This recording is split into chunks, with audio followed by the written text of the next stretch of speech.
sekolah untuk kita semua belajar. Kami sebenarnya sudah menyiapkan kelas baru di tahun ini yang akan dimulai nanti startnya tanggal 17, tetapi memang yang program yang tahun lalu juga kita masih ada beberapa peserta yang belum selesai gitu lah, maksudnya PR-nya belum selesai gitu, kami lagi selesaikan. Jadi kalau dilihat dari pengalaman, mungkin saya flashback sedikit ya, di pengalaman di tahun lalu, jadi Sekolah Ekspor ini diresmikan oleh Menteri Koperasi dan UKM RI, Pak Teten Mas Duki bersama Dirjen Pengembangan Ekspor Nasional pada tanggal 19 Agustus 2019, setelah sebelumnya pada 19 Desember 2019 kita melakukan ekspor perdana produk-produk UKM melalui PLB e-commerce waktu itu 1 kontainer. Hanya 1 kontainer sebenarnya waktu itu, tapi ekspornya dilakukan oleh lebih dari 100 UKM, produknya juga lebih dari 600 produk. Nilainya totalnya hanya nggak sampai 500 juta sebenarnya, sehingga 1 UKM kalau di rata-rata cuma 5 juta gitu ya.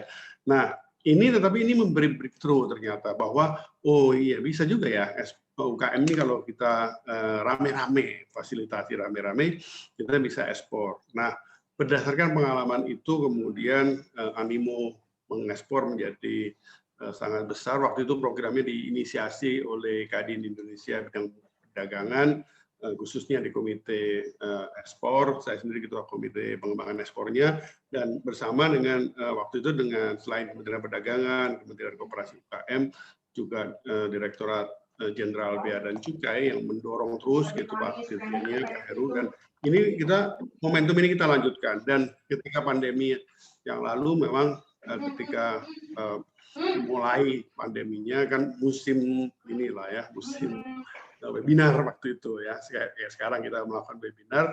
Nah, saat itu memang webinarnya rutin dilakukan bersama dengan Kemlu waktu itu ya. Tiap minggu diadakan gitu, sehingga akhirnya kehadiran dari berbagai pihak dari luar negeri dan sebagainya itu membuat kita semuanya jadi punya komitmen bersama-sama.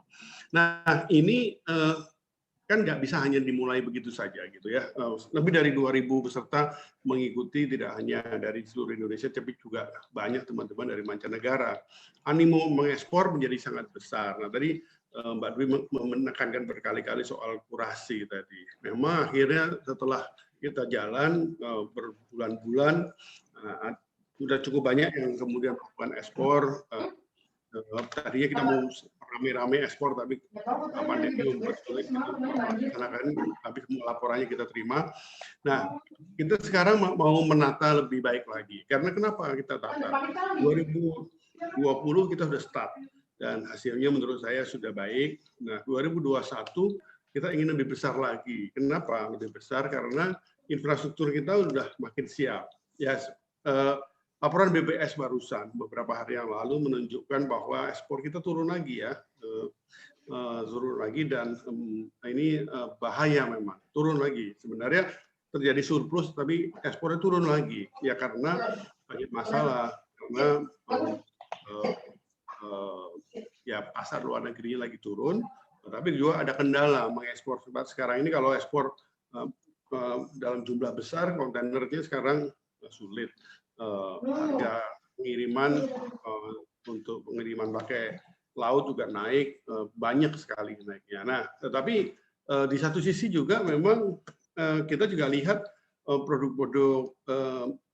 produknya kita ini sebenarnya makin hari makin bagus sebenarnya gitu. Nah, karenanya yang perlu kita lakukan dan sebenarnya sudah kita mulai adalah kita rame-rame gitu. Nah, rame-ramenya melalui apa? Kami menginisiasi di Sekolah Ekspor ini tentu saja karena memang dari awal didirikan bersama dengan dukungan dari Kadin, dari dukungan dari Gabungan Perusahaan Ekspor Indonesia, dari Aprindo, dari berbagai pihak lah ya gitu, dan juga tentu saja dari pemerintah.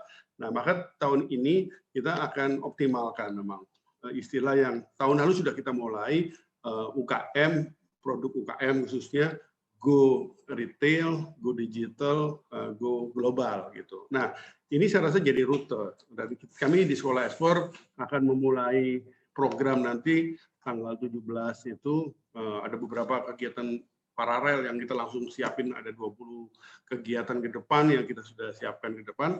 Nah, kita akan mantapkan UKM go retail, go digital, dan go global. Nah, kenapa kita optimalkan? Karena ternyata memang menjadi eksportir itu nggak bisa, bahasa Jawanya nggak bisa ujuk-ujuk gitu, nggak bisa tiba-tiba jadi eksportir gitu. Harus memang benar harus disiapkan dulu. Nah, disiapkan, memang suka ada pilihan gitu, masuk kemana dulu ya? Apakah masuk ke online dulu, ataukah masuk offline dulu, atau langsung ekspor? Langsung ekspor enggak ya, kayaknya berdasarkan pengalaman lalu-lalu, kalau langsung ekspor risikonya banyak. Nah, jujur aja yang pertama kali kita ekspor itu meskipun terbayar semuanya, ada beberapa barang akhirnya sebenarnya nggak terjual di luar negerinya karena barangnya ada masalah kemudian ya. Tapi waktu itu ya udahlah, yang penting kita belajar dulu ya. Ada beberapa yang sebenarnya harus dirapikan dulu. Nah, mana ini? Apakah mau ke retail dulu, ataukah offline dulu, luring dulu, atau masuk ke daring dulu? Saya kebetulan aktif di timnya ini yang mungkin teman-teman sekalian lihat ada Bangga Buatan Indonesia itu. Saya sejak akhir tahun lalu masuk di tim ini, kemudian awal tahun kami ikut-ikut rame-rame siapkan yang acara perdana yang Januari yang diadakan di banyak marketplace, tapi kemudian juga diadakan secara luring ada di mall bersama Aprindo di Bali, kemudian kita juga adakan di Bandara Soekarno-Hatta, ada di Bandara Jogja, ada di Gambir malah. Nah, kalau kita lihat begitu, nah sekarang bulan Februari kita menggunakan tematiknya Toba gitu. Ternyata memang ini perlu sinergi. Ada beberapa produk yang memang bisa langsung daring, langsung ke digital gitu ya, memanfaatkan marketplace atau kalau digital kan nggak harus pakai marketplace ya, nggak harus pakai yang e-commerce langsung gitu, boleh itu, tetapi bisa juga sekarang memanfaatkan WhatsApp, memanfaatkan IG, banyaklah sekarang yang kita bisa manfaatkan gitu ya untuk masuk ke dunia. Nah, tapi ada juga yang produk-produk yang nggak cocok itu masuk langsung di luring, di daring gitu, yang online langsung gitu. Ternyata ada beberapa produk itu lebih baik memang masuk di luring. Memang masalahnya sekarang lagi PSBB gitu, apa PPKM ya. Sekarang ini lagi terbatas gitu ya. Oke lah, memang ini membuat kita jadi agak tertunda masuk di pusat perbelanjaan modernnya. Meskipun sebenarnya pusat perbelanjaan modern itu malah sekarang ini kita lagi aliansi dengan baik dengan pusat-pusat perbelanjaan. Kita mau menyiapkan ini program yang produk UKM, go retail, go digital, go globalnya dengan kerjasama dengan banyak pusat perbelanjaan. Kemarin sudah kita mulai waktu Hari Retail Nasional dengan di Mall Kemang. Kita juga sekarang lagi disiapkan dengan beberapa mall, hanya di Jakarta, tapi Bekasi, di Bogor, dan di banyak daerah lah ya. Nah, tetapi juga sekarang ternyata kalau kita lihat mengamati yang terjadi di pasar adalah pasar-pasar tradisional sekarang hidup lebih baik menurut saya ya, karena kemudian bisa jadi karena pasar yang dekat rumah itu menjadi tempat-tempat yang juga menarik untuk dihidupkan. Nah, ini tergantung produknya, memang ada produk-produk yang ya memang ini nanti harus disesuaikan. Nah, tetapi saya ingin mendorong kita semua. Saya rasa ya pandemi tetap harus membuat kita waspada, harus menjalankan semua protokol kesehatan. Tetapi kan kita juga harus menyiapkan diri. Justru pada saat seperti sekarang kita nggak boleh diam. Kalau kita diam sekarang, ketika pandeminya selesai kita nanti ketinggalan gitu. Nah, ini yang perlu kita lakukan. Toh juga kalau sekarang kita lakukan asal protokol kesehatan jalankan dengan baik, kan nggak apa-apa juga. Kita tetap dapat juga omset lah kira-kira kan gitu. Nah, ini saya rasa kita perlu aktifkan, termasuk meskipun yang hadir tidak hanya dari Bekasi.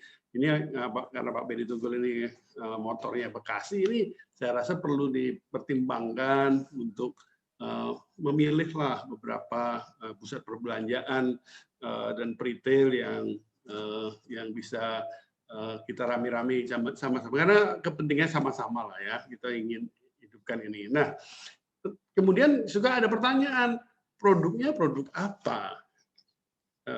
Kita berangkat dari kita ini umumnya kan UKM gitu ya, produk-produk UKM. Nah, kalau produk-produk UKM setelah jalan beberapa bulan ini krisis ekonomi, pandemi, dan kemudian kita lihat di toko retail maupun di ekspor, saya melihat ada 3 kelompok produk yang sekarang ini paling nggak 2 tahun ini akan tetap kuat gitu. Yang kalau kita kuatkan itu juga akan ke depan akan menjadi basis buat kita. Yang pertama adalah produk-produk pertanian, yang kedua adalah produk-produk pangan, yang ketiga adalah produk-produk ekonomi kreatif. Ekonomi kreatif termasuk fashion, termasuk juga produk-produk kerajinan gitu ya, handicraft dan sebagainya gitu. Nah, ini 3 kelompok produk ini saya rasa akan menjadi pilar gitu. Jadi saya ingin ajak teman-teman sekalian, Bapak Ibu sekalian, yuk kita siapkan produk sebanyak mungkin, sebaik mungkin. Saya rasa sekarang waktunya sudah saatnya untuk sekarang saatnya untuk ngebut ini. Kalau yang tahun lalu barangkali masih bisa berjalan pelan-pelan, tapi kalau sekarang menurut saya harus ngebut karena dalam perhitungan saya mestinya ekonomi baik nasional maupun regional ya global yang Asia lah paling nggak gitu, itu sudah akan recovery mulai paling lambat mulai Juli ya, mulai nggak langsung otomatis seperti yang lalu, tetapi sudah mulai recovery paling lambat Juli. Sekarang ke Juli itu hanya beberapa bulan lagi gitu. Jadi kalau sekarang kita lakukan, kita cepat-cepat isi pasar-pasar yang tadi dengan lebih baik, maka ketika Juli mulai, ketika semester 2 mulai, maka kita sudah lebih siap gitu. Jadi jangan sampai ketinggalan nih. Ini pengalaman krisis-krisis yang lalu ya. Saya sempat menemani beberapa perusahaan krisis 98, 2008 kan gitu. Ya ini krisis kali ini kan memang lebih panjang gitu. Tapi kan sudah sangat panjang gitu. Udah sebentar lagi udah setahun ini menghadapi krisis kan gitu. Jadi kan nggak mungkin juga terus krisis terus, memang mau bersih dan kayak krisis kan siklus juga kan gitu, akan balik gitu, akan recovery, dan saya rasa recovery-nya sudah harus kita sambut, dan saya perkirakan semester 2 kita sudah bisa mulai recovery dengan kecepatan yang lebih kuat, lebih full gitu, dan ini harus kita lakukan. Nah, kembali tadi saya ingin stressing sedikit tentang jadi apa yang harus kita lakukan. Nomor 1 memang produk ya. Nomor 1 memang produk gitu ya. Memilih produk yang paling tepat saya rasa sekarang ini harus dilakukan. Tetapi sekarang ini pasar dalam negeri maupun luar negeri kan udah nyambung. Jadi kalau menyiapkan produk lebih baik sekalian berpikirnya memang produk yang standarnya internasional, meskipun dijualnya di pasar lokal kan nggak apa-apa kan gitu ya. Nah, tetapi sekaligus memang supaya kita lebih siap untuk ekspor, karena ekspor ini kami sekolah ekspor lagi menjalin kerjasama dengan beberapa marketplace. Kami harapkan tahun ini ada 2.000 UKM yang sudah bisa ekspor dengan memanfaatkan marketplace luar negeri maupun dalam negeri.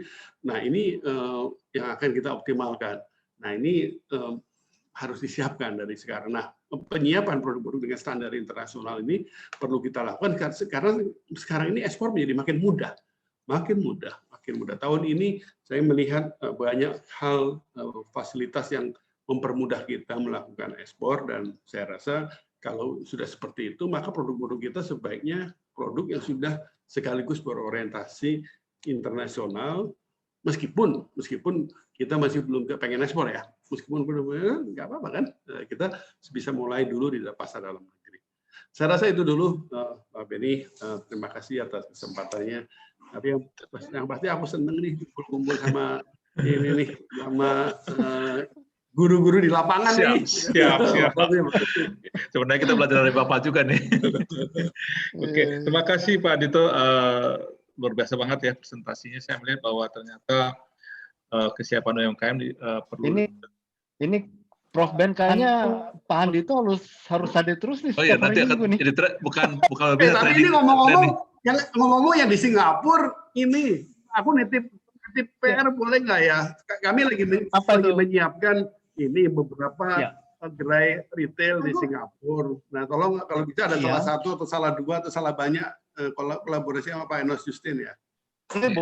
Boleh Pak. Nanti kita ngobrol-ngobrol, Pak. Oke, Pak. Ya, makasih Pak.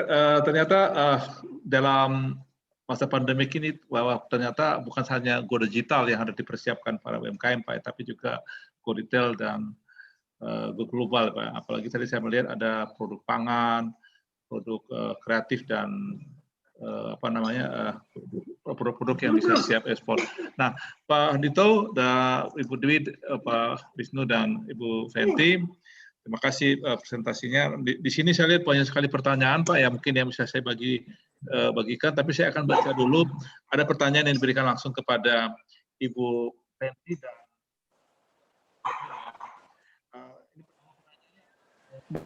Prof Ben agak ya, gitu. Penanya Faisal Lasini, pertanyaannya ditujukan kepada Ibu Fenty dan Pak Wisnu.